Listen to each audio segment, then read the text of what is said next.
मित्रांनो, जय शिवराय. काल एक बातमी पाहिली की एका शेतकऱ्यानं आपल्या कापसावरून नागर फिरवला.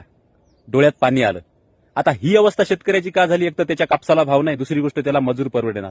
अहो, या देशात कर्मचाऱ्याचं संघटन आहे, शिक्षकाचं संघटन आहे, व्यापाऱ्याचं संघटन आहे, वकिलाचं संघटन आहे, अहो हिजड्याचं पण संघटन आहे, पण शेतकऱ्याचं संघटन नाही. ही दुर्दैवी गोष्ट आहे.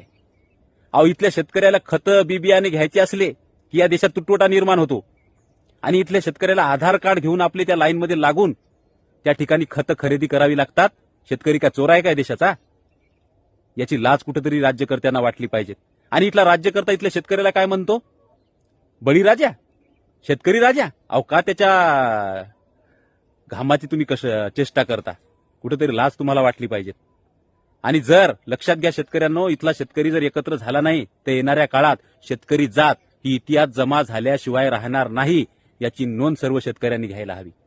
कारण इथला नीरव मोदी, विजय माल्या पळून जातो तेव्हा तुमचे आधार कार्ड, त्यांचे आधार कार्ड तुम्ही तपासता का? कुठेतरी इथल्या राज्यकर्त्यांना हे कळायला हवं.